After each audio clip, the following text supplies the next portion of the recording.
దేవుడు నీ కోసం ఇంత త్యాగం చేశాడు, నువ్వేమన్నా చేస్తావా దేవుడికి? Just think about it.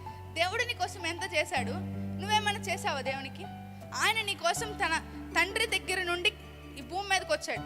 ఇప్పుడు మనమే ఒక సీఎం పోస్ట్లో ఉన్నామండి. ఆ సీఎం పోస్ట్ నుండి ఇప్పుడే రిజైన్ చేసి వచ్చి ఏసే కార్పెంటర్ వర్క్ చేసుకున్నారా లేదా, అంటే వడ్రంగి పని చేసుకున్నారు లేదా భూమి మీద వచ్చి, నువ్వు సీఎంగా వదిలే అంటే సీఎంగా వదిలేసి నువ్వు వచ్చి నెక్స్ట్ డే నుండి వడ్రంగి పని చేసుకోవాలంటే నువ్వు చేస్తావా? నేనైతే 100% చేయను. నేను నిజంగా చెప్పాను, నేనైతే ఆ పొజిషన్ వదులుకొని వచ్చి నేనైతే చేయను. ఎందుకంటే అక్కడున్న హ్యాపీనెస్ కానీ అక్కడున్న లగ్జరియస్ లైఫ్ కానీ మనకి ఇక్కడ ఉంటుందా? ఇక్కడ కార్పెంటర్ వర్క్ చేసుకొని లేకపోతే కూలి పని చేసుకునే దగ్గర ఉంటుందా? మీరెవరు నాకు సంబంధం లేదు, కానీ నేను ఆ ప్లేస్లో ఉంటే ఖచ్చితంగా రాను నేను. కానీ దేవుడు ఏం చేశాడు?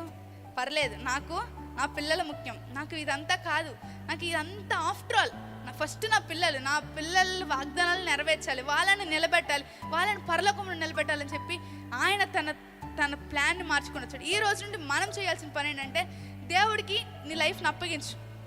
దేవుడికి నీ లైఫ్ని దేవుని చేతిలో పెట్టి ఎలా అప్పగిస్తావు? యేసయ్య చేస్తే చెయ్యి అన్నట్టు కాదు. యేసయ్య నువ్వు మాత్రమే చెయ్యాలి, నీ చేతిలో నేను పెట్టేస్తున్నాను. కొన్ని టైమ్స్ దేవుడే నీకు ఛాన్స్ ఇవ్వచ్చు. నీ సొంత ఆలోచనతో వెళ్ళమ్మా అని చెప్పి దేవుడు ఛాన్స్ ఇచ్చినప్పుడు కూడా దేవుడితో అనాలి, అయ్యా నేను వెళ్తే నేను ఎక్కడో చోట పడిపోతా, కాబట్టి నీ ఆలోచనతో నడిపించని చెప్పి దేవుడు నువ్వు అడిగితే ఆయన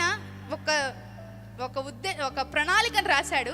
ఆ ప్రణాళికని ఎవ్వరు చూపించలేదు. అంత ఎక్స్టర్నల్ బ్లెస్సింగ్స్ నీకు ఇవ్వబోతున్నాడు. హల్లెలూయా.